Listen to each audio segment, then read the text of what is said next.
Snack-sized business. Hello and welcome to another episode of Snack-sized Business.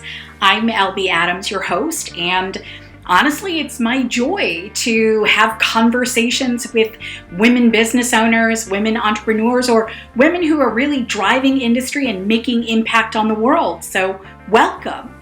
Today, I get to share with you a conversation with Shannon Jones. Now, I met Shannon almost a year ago at a conference here in Charleston and was immediately impressed with her. And so let me share her 5 facts with you and you'll understand why.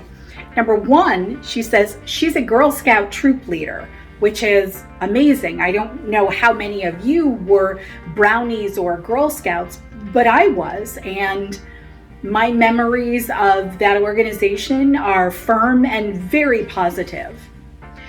She said, number 2, she is not a chocolate lover. She says, it's weird, I know.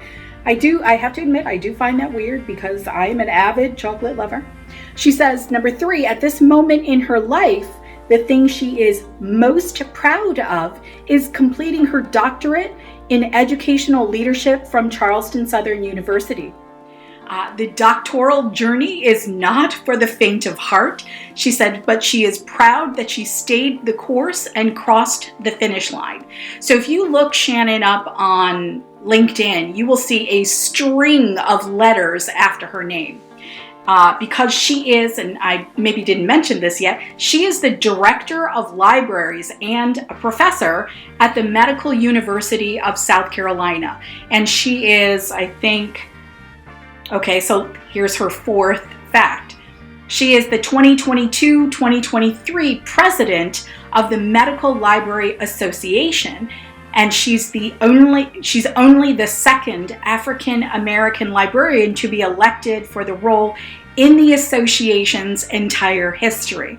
So she is a change maker as well as being brilliant. And then her 5th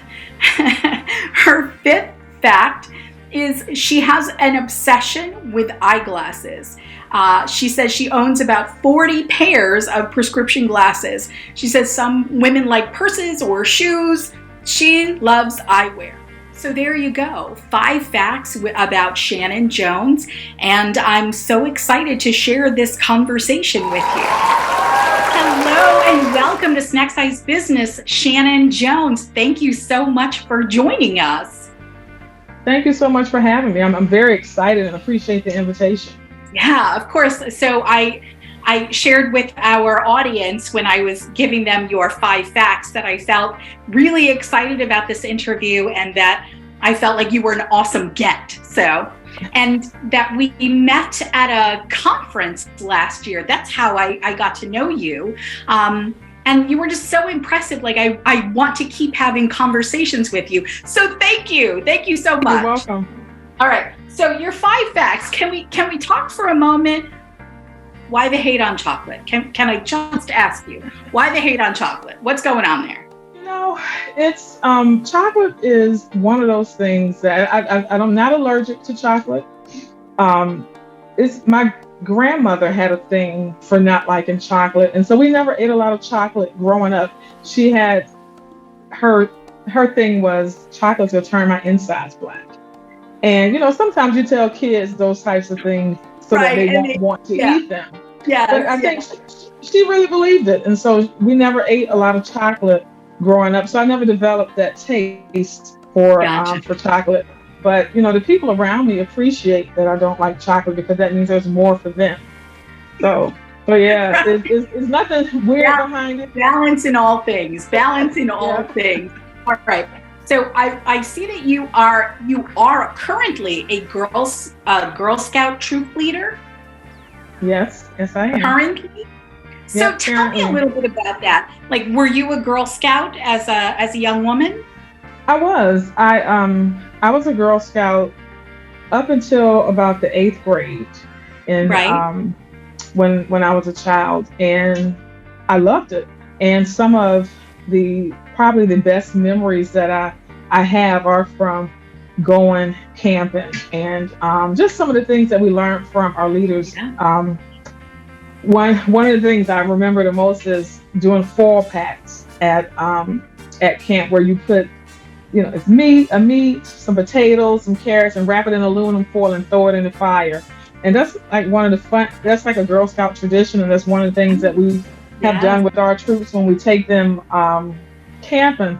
But I think more on a lifelong journey.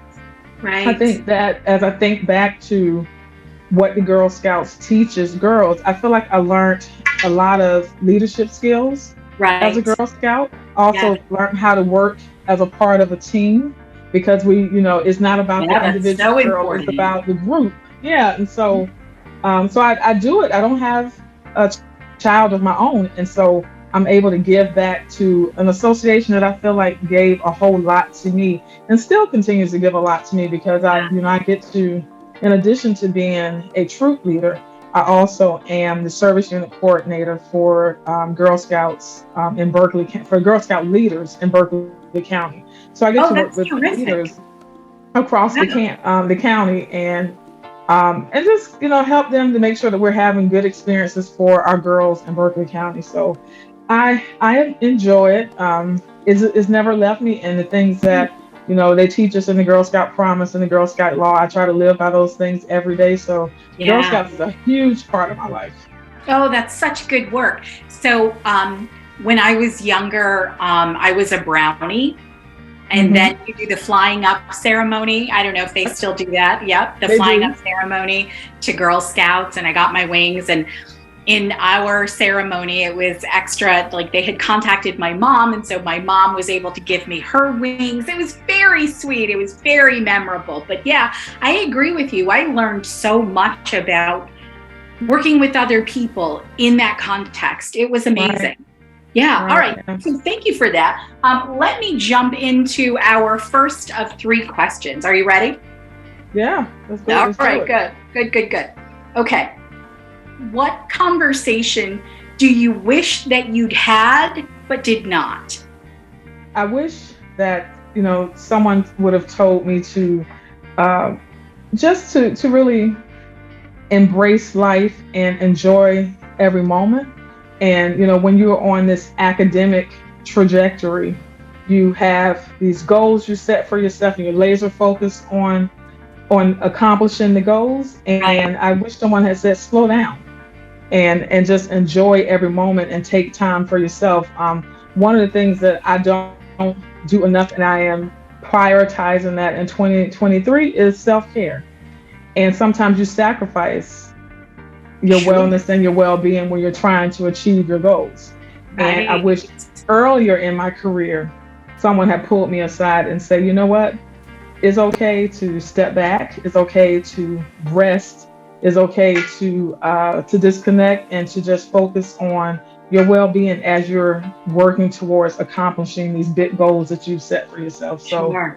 I wish someone that said prioritize self-care, because it really matters, because if you aren't focusing on your well-being, I don't want to be sick and not be able to do some of the things that I want to do. So slow down and enjoy the moments and enjoy yourself and center yourself. So that was is a piece of advice I wish I had earlier. Interesting. Now, let me ask you, do you think that the idea of self care, quote unquote, has evolved over the last few years? What are your thoughts on that? I think it has. I feel like COVID probably made probably heighten a lot of our awareness about how we were not caring for ourselves when we were forced to sit with ourselves. And in some cases, if you Yeah. live alone, sit with just yourself. And Right. and to focus on you and being in your space and spending time with you and slowing down, because there was nowhere to go. And so you had to focus on, things around you. And for me, it kind of helped me recenter some things, because okay, I can slow down, I can cook a meal for myself, I can make concrete plans to take my medications, I can make plans to actually get out and walk.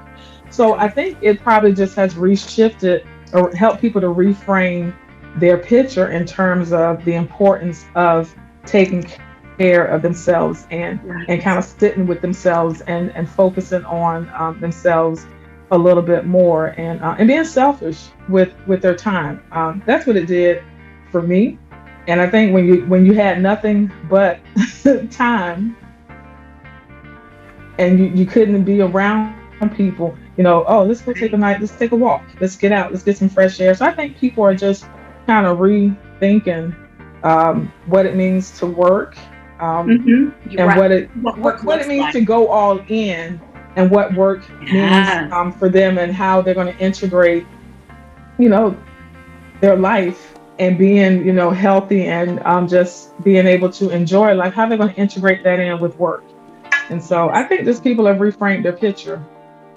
Well said. Well said. Okay. Second question. What do you love about what you do? Gosh, what do I love about being a, a librarian? Oh man, that's a great question. By day, I am a librarian, and the thing that drew That me you're a to, superhero? yeah, the thing that drew me to that profession, of course, like many of my colleagues, I have a love for reading, but I also have a love for finding a needle in a haystack, or helping people find, if they have been trying to find information and they haven't been able to find it, and I then see. being able to search and find that thing for them. But I also believe that knowledge empowers, and so helping people to harness all of this information that we have out here and helping them to harness it so that they can answer questions for different Right. things in their lives. And so I love that piece of it. I also love the meeting people aspect of it too, because I get to meet all types of people who travel through the different libraries that I've worked at. And it's probably one of those professions that, we're a helping profession. And so I get satisfaction, just, we get immediate thank yous, immediate gratitude. People are so appreciative for, you've helped them with a research project. You helped them find this piece of information that they didn't even know was out there, and that they Right. needed, and you were able to find it for them. So I enjoy doing that. And, I think libraries are a gem. I don't work in a public library, I work in an academic library, but libraries are a real gem in Yes. the community, and provide so many resources for people who may not be able to have their own libraries at home, or people who don't have their own computers at home. The library can be that for them. And so I love what I do, and I love what libraries do for the community. And so I can't imagine being in another profession. I love that. I love that. Some of my earliest memories are going to the library. So I'm with you. I'm an avid reader, and I books and learning and knowledge and for the sake of learning is really key for me. And so to have someone like you shepherding what libraries are, what they look like, that's amazing. I'm so like, you're amazing. Thank you. You're welcome. All right, so before I start fangirling too hard, let me go to the third question. Okay. What communication advice do you live by? It's about being honest and being transparent in my communication. Sure. And so, being honest and transparent in terms of showing empathy and compassion for people, and just not sugarcoating things so that you're just telling people what you think they want to hear, but, really telling them what they need to hear, and Sure. and as an empathetic way as possible, and a compassionate way as possible. So for me, it's about, speaking truth and using my voice to amplify a message. And I'm going to do that in the most honest and loving way as possible. Right. It might not always be what you want to hear, but it will be what you need to hear. Right. And so I appreciate that's what I believe. Yeah, I appreciate that so much. And I absolutely appreciate the fact that you brought empathy into that. I think that too many people pride themselves on being truth tellers, but that comes without tact and without concern and without empathy. So Right. I think that honesty with a healthy dose of empathy is the way that we move the world forward. So awesome. Thank you. You're welcome. All right. So before I let you go, my friend, I think we need to talk about your glasses. Because the ones that you're wearing are pretty damn fire. But tell me about obsession with eyeglasses. So when did this start? Do we need a 12-step program? What's happening? Yeah, we might need a 12-step program. It started probably about 15 years ago when I discovered you can order eyeglasses online much cheaper than you can get them out of a brick and mortar shop locally. And so, you have some women who love pocketbooks or they love shoes. Well, I love glasses and I love to change them up with my my outfits. They're kind of my signature piece now. And most people who know me know that you're going to get something different every time. And I still, because I order online, and I do believe that we should shop close to home sometimes. So what I do with my my health insurance benefits, I buy my glasses locally. And then when I want to buy my fun, sporty ones that I'm going to change up every day, I go to Zenni Optical, and I'll go and buy a couple pairs, and that way I'm never without a pair. But so it's an obsession that it started 15 years ago, and as my eyesight has been pretty consistent until 2 years ago, where I had to get a pair of transition lenses. And so I am having the opportunity to to reframe my picture and also get some new glasses too, because I gotta have a couple pairs. Well said. Yes. Because I can still, these aren't transitions. So if I wear these today, I gotta wear my transition. I'm saying transition, my progressive lenses. I got to wear them tomorrow just to be kind to my eyes. Gotcha. But it is it's something that I have decided to invest in. And instead of investing in pocketbooks, I invest in eyeglasses. There you go. So let me ask you one last question. So is there a particular, two-part question. Is there a particular color or pattern that you don't yet have that you are lusting after? Do you have a favorite? Do I have this? I'll start with my favorites. So I have a favorite pair that are part clear, part tortoiseshell, and they're cat-eye glasses. My favorite pair. I ordered them in every shade that they had. And just because love it. They fit my face, and I think my favorite shade, which is not a shade, I do like the clear glasses, because you can change them up and they match everything. Yes. So it kind of just depends on what I'm wearing and how I'm feeling that morning when I wake up. How about hot pink? I don't have a hot pink pair. I have a yellow pair, like a really bright yellow. Now I need to see you in hot pink. Come on, man. Yes, got a turquoise pair. Look, I'm gonna look now, because I don't have a really good pink pair, and so that might be the next thing. I have a really cool red pair, and so it's always funny when people see and they're like, "You got new glasses?" It's like, no, you just haven't seen me wear these yet. Right, exactly. Well, Shannon, thank you so much for spending time with me and sharing your answers to the 3 questions and giving us some insight into the Girl Scout, into eyeglasses. It's been very memorable. Thank you so much. Yes, you're absolutely welcome. And just a shameless plug for the Girl Scouts, and Girl Scouts all over the Low Country in particular are selling Girl Scout cookies. So I might have some in my pantry. You might, okay. If you see them out locally, please support us and support the girls. Most of them have set really big goals for what they like to do with their cookie proceeds. And so, but they can only do that when we have the support of the Charleston community. And the Charleston community has been very good about supporting the Girl Scouts all throughout the Low Country. So love it. So one last question. What is your favorite flavor of Girl Scout cookie? The lemonades. I love what now. My grandmother, we didn't eat chocolate. We ate lemon.